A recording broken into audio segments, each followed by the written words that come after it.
Okay, grab your coffee, colleagues, and let's just dive right into this explainer. If you're anything like me, you've probably been racking your brain trying to figure out how to squeeze all these new AI tools into our lesson plans, right? I mean, without completely overwhelming our students, or honestly, ourselves. We constantly hear that tech is the absolute future of learning. But today, we're looking at a brand new study out of Nepal that, well, it completely flips the script on what we think we know about AI and math achievement. Literally, this data is going to change how we look at our daily teaching strategies.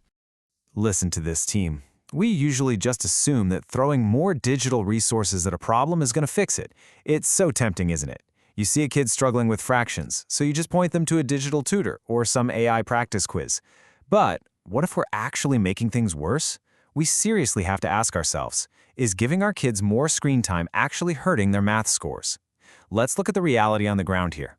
We all know the struggle in our classrooms, and frankly, the stakes could not be higher.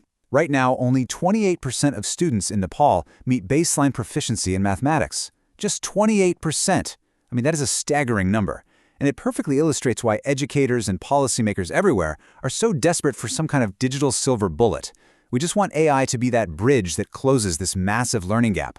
But as you'll see from a recent survey of over 800 students across 13 schools in Kathmandu, the solution definitely isn't just handing out tablets and hoping for the best.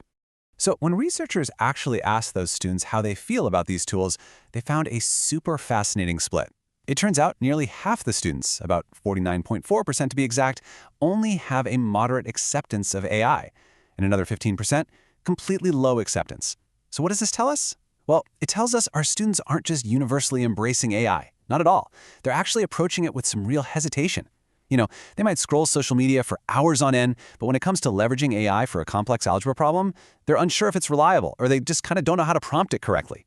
And when we break down that hesitation, you can clearly see distinct patterns based on things like, perceived usefulness, ease of use, and just their overall attitude towards AI. For the students with only moderate acceptance, their belief that AI is actually useful for math totally plummets compared to the high acceptance group.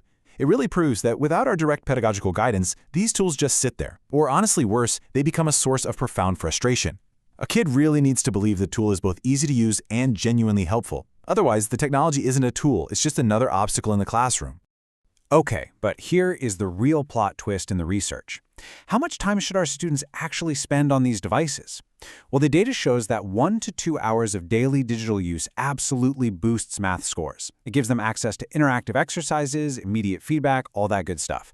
But, and this is a massive but, anything over 2 hours actively damages their grades. Yeah, you heard that right. Excessive use has a counterintuitive, totally negative correlation with their math achievement. Literally, more time staring at the screen does not equal more learning. So, the absolutely crucial point here is this inverted U effect. Think of it like a Goldilocks zone for tech use.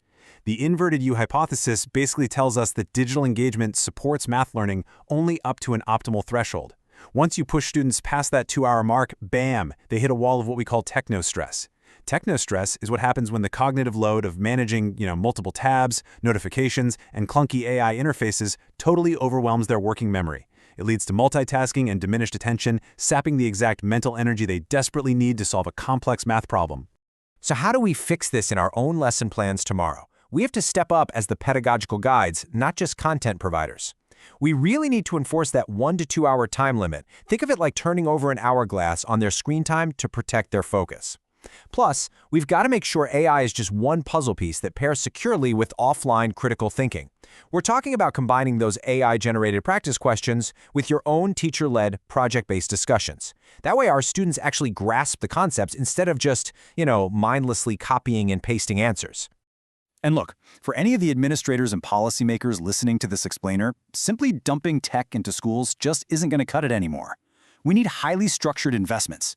We absolutely have to prioritize equitable Wi-Fi access and build low-bandwidth AI platforms that actually work in rural areas. And most importantly, we need to fund massive capacity building for our teachers. Because if we aren't establishing regional development centers and integrating digital literacy straight into the official math curriculum, all this incredible technology is never going to reach its full potential to help our kids. I want to leave all of you with a thought to mull over in the staff room today. If we know for a fact that excessive screen time is actively hurting our kids' math scores, what exact steps are you going to take to balance the scales? Knowing this 2-hour tipping point, how are you going to redesign your digital math assignments for tomorrow? It is totally in our hands to make sure AI actually serves the learning rather than just distracting from it.